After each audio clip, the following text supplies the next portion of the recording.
My name is Francisco Guanero. In October 2023, my wife and I were on a mission trip to Alicante, Spain.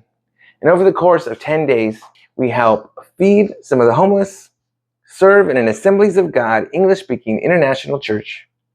We worked with Project Rescue, and we prayed at the local university. By the end of this trip, we felt the call of God to serve the people of Spain. God has always put compassion ministries on our hearts, so we decided to answer God's call to take the leap of faith and become missionaries. This is what brought me to Pathways, where I started my journey to getting my minister's credentials. Over the last year, I've been meeting with mentors to help me prepare for this ministry. I was looking to learn more about connecting with people, evangelism, and ministry and family life balance.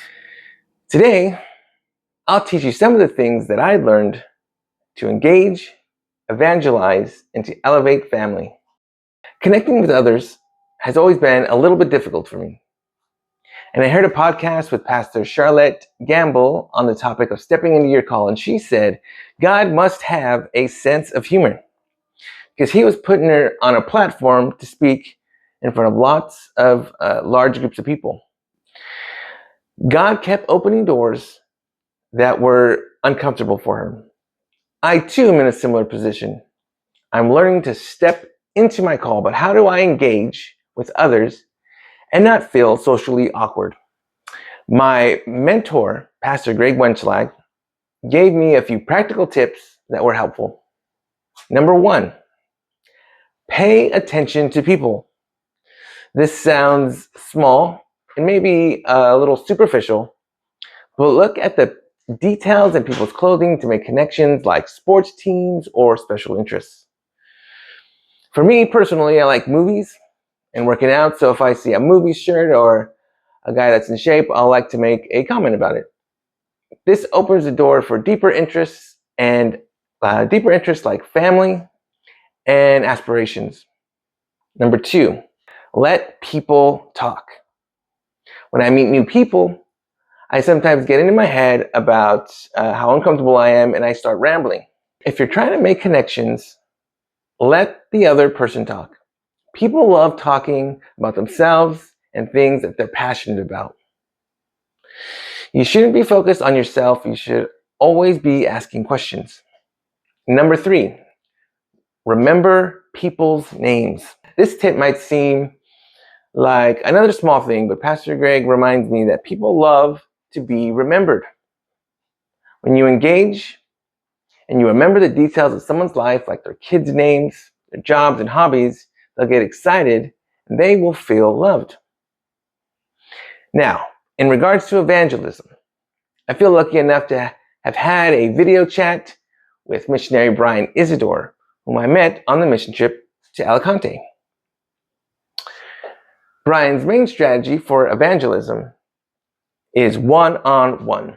He spends a lot of time developing one-on-one personal relationships with his community. He's very intentional with the places that he shops at, eats at, and spends time at. He also spoke on times where he used prophetic evangelism. He said it's important to stay connected to the Father and listen to the Holy Spirit. Sometimes he'll walk by someone and feel the Holy Spirit calling him to plant a seed. This isn't a strong suit for me, but I've heard it said when dealing with weakness, you can either develop it or delegate it. I don't think we can delegate spreading the gospel. I know some have a gift of evangelism, but life is about relationship, and Jesus' sacrifice should invoke an urgency to spread the good news to everyone. And I am choosing to develop this weakness. Finally, I discussed one topic with all of my mentors, and that was ministry and family life balance. Making your spouse and children a priority is key to staying spiritually healthy in ministry. Each one of our mentors had a story about mistakes made when they put their ministry above family.